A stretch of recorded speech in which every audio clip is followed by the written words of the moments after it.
بسم الله الرحمن الرحيم. وعن أنس قال لما ثقل النبي صلى الله عليه وسلم جعل يتغشاه الكرب.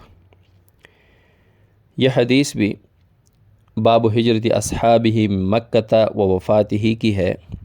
اور اس باب کی یہ چھٹی حدیث ہے اور مشکات شریف کی 5961 نمبر حدیث ہے۔ حضرت انس رضی اللہ تعالیٰ عنہ اس حدیث کے راوی ہیں، فرماتے ہیں کہ مرض الوفات میں جب رسول اللہ صلی اللہ علیہ وسلم کی تکلیف بڑھ گئی، جعل یتغشاہ الکرب، آپ صلی اللہ علیہ وسلم کو بار بار غشی طاری ہونے لگی، آپ صلی اللہ علیہ وسلم بار بار بے ہوش ہونے لگے۔ فقالت فاطمہ، آپ صلی اللہ علیہ وسلم کی اس تکلیف کو دیکھ کر حضرت فاطمہ نے فرمایا، وا کرب ابا، میرے بابا جان کو کتنی تکلیف نے گھیرا ہوا ہے۔ فقال لها، تو رسول اللہ صلی اللہ علیہ وسلم نے حضرت فاطمہ سے فرمایا، لیس علی ابی کے کرب بعد اليوم، آپ کے بابا پر اس کے بعد کوئی تکلیف نہیں آئے گی۔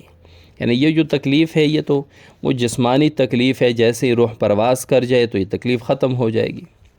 فلما مات، جب رسول اللہ صلی اللہ علیہ وسلم کا انتقال ہو گیا، قالت، فرمانے لگی حضرت فاطمہ، یا ابتا، اے میرے بابا جان، اجاب ربا دعاہ، رب نے تجھے دعوت دی، رب نے تجھے بلایا اور تو نے رب کی دعوت کو قبول کر کے رب کے پاس چلے گئے۔ پچھلی حدیثوں میں 2 جگہ یہ ذکر تھا کہ آپ صلی اللہ علیہ وسلم کو اختیار دیا گیا دنیا میں رہنے کا اور اللہ کے پاس جانے کا، تو حضور صلی اللہ علیہ وسلم نے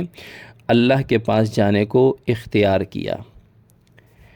یا ابتا، اے میرے بابا جان، من جنت الفردوس مأواہ، وہ جن کا جنت الفردوس مستقر ہے، ٹھکانہ ہے، یعنی اے میرے بابا جان، جنت الفردوس آپ کا ٹھکانہ ہے، آپ کا مستقر ہے، آپ کی رہنے کی جگہ ہے۔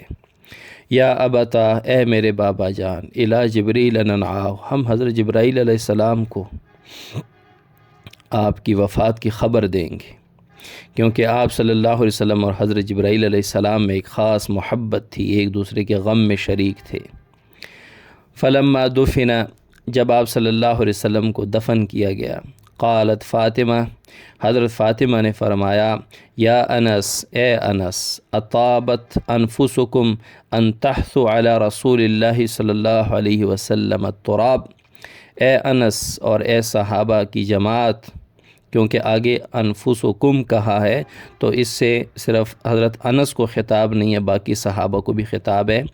آپ نے کیسے گوارا کر لیا کہ آپ رسول اللہ صلی اللہ علیہ وسلم پر مٹی ڈالیں، یعنی آپ کے دلوں نے کیسے یہ قبول کیا کہ آپ رسول اللہ صلی اللہ علیہ وسلم کی قبر مبارک پر مٹی ڈالیں۔ یہ حضرت فاطمہ رضی اللہ تعالیٰ عنہ کا غم تھا کہ ایک تو آپ صلی اللہ علیہ وسلم کی تکلیف کے وقت انہوں نے غم کا اظہار کیا اور کہا وا کرب ابا، اور جب آپ صلی اللہ علیہ وسلم کا انتقال ہوا اس وقت فرمایا، یا ابتا من جنت الفردوس مأواہ، یا ابتا الی جبریل ننعاہ، اور ایک آپ صلی اللہ علیہ وسلم کے بعد دفن کرنے کے بعد فرمایا کہ اے انس، آپ نے کیسے گوارا کر لیا کہ آپ رسول اللہ صلی اللہ علیہ وسلم پر مٹی ڈالیں۔